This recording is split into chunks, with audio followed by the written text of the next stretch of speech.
Hey, it's Eddie Casanova with eXp Realty with the weekly wrap up in real estate. If you're watching this on YouTube, be sure to hit subscribe, like the video so we can get it out to other people just like you, and leave me a comment. I would love to get your feedback on what I'm going to talk about very briefly today.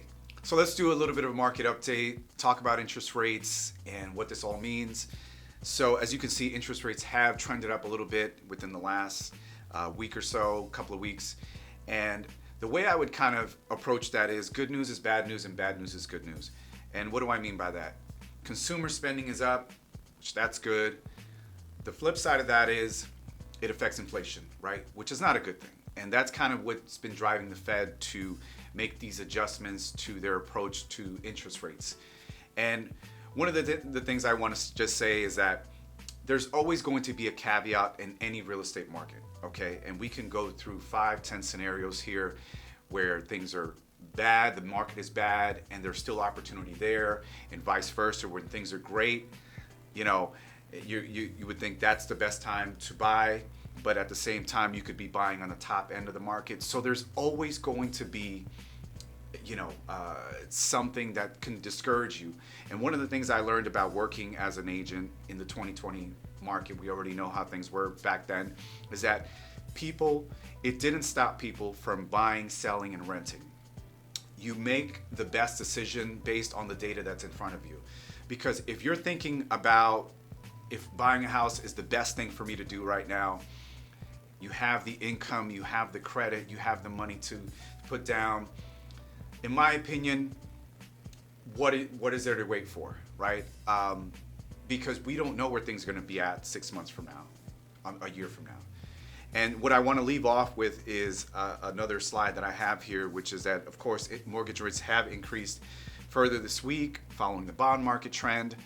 And the average rate on a 30-year fixed mortgage rose to 6.5% from the previous week. Even with the increase, owning a home is still affordable for Americans if they put down 20%.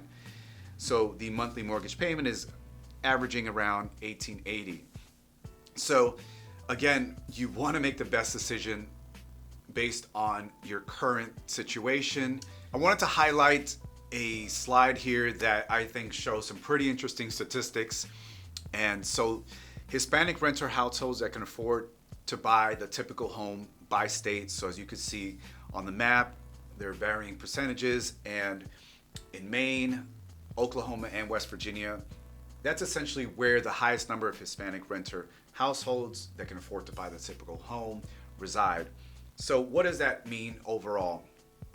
That means that there are a high percentage of potential home buyers in these states. They don't even know that they're in a position to be able to purchase a home. And I've had so many conversations with people over the last few years where when I ask them basic questions without kind of going too deep, I'm surprised that they don't even realize that they are in a position to make a move, right? They have the income, they make enough money, they have a good enough credit score, and they have enough money to put down for a house. And so this is why it's important when you're remotely thinking about, hey, I'd love to buy a home. I'd love to stop renting. What do I do next? It's good to engage a mortgage advisor, or if you don't know somebody personally, maybe you can engage a realtor if you know one. Make sure that you at least get that initial conversation started, because you would be surprised that either you're already in a position to purchase a home or you're very close to. Or if even those two aren't the case, what is it going to take? Do you need another 10 grand? Do you need to bring up your credit score another 20 points? Do you need to make a little bit more money? Whatever it is, it's good to engage a real estate professional. Of course, I'm biased in saying that, but it's for a very specific reason. You don't want to assume anything, because again, I've been very surprised as to how many people I've talked to who are actually in a position to make a move, but they continue to rent year after year because they just don't know what to do next. So it's good to engage a real estate professional if you're remotely thinking about purchasing a home. So the next article or next topic is titled Bayonne approves 26-story NY Vue set to be city's tallest building, right? So this particular development This building is going to be called NY Vue. So they just recently, during a special meeting on February 22nd, the Bayonne Planning Board approved the first phase of an endeavor dubbed NY Vue. So that's what this building is going to be called, like I said. And so I'm going to link to this so you can read this on your own. It's going to be situated at the intersection of Chosen View Way and 40th Street. And some of the old school residents, the folks that have been in Bayonne for decades, are much more familiar with the site that this is going to be built on. So, of course, like with any high-rise development in any city or town, local residents have mixed feelings about it. It was the same case with Jersey City once they started building the high-rises over there.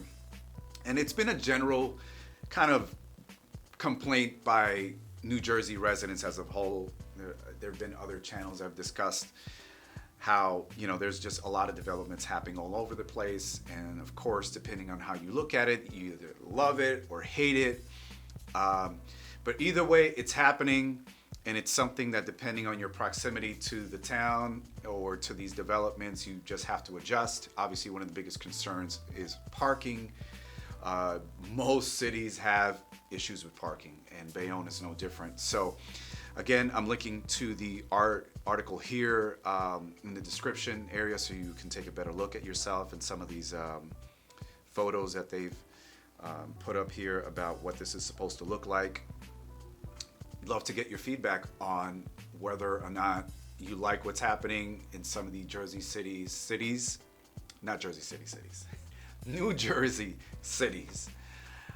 What your take is on all of these developments, all of these buildings just being constructed.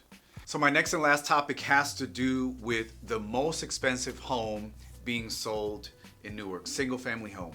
So for the first time, a single family house in Newark sells for $1 million. Now, as you can see here by the photo slideshow, it looks pretty nice in there, right?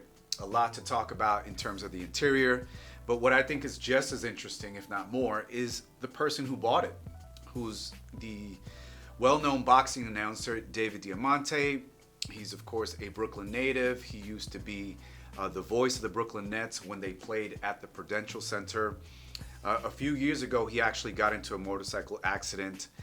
I think it was actually 2021, but thankfully, of course, he survived and has continued to be a big part of the boxing world. He's even set to be in Michael B. Jordan's latest boxing movie, Creed 3. So circling back to this home, it was built in 1895.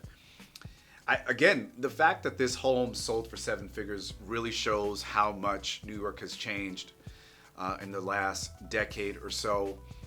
And one of the things about this particular area that this home is in, all of the homes that are registered in this Forest Hills community, they're required to adhere to the preservation of the exterior of the home.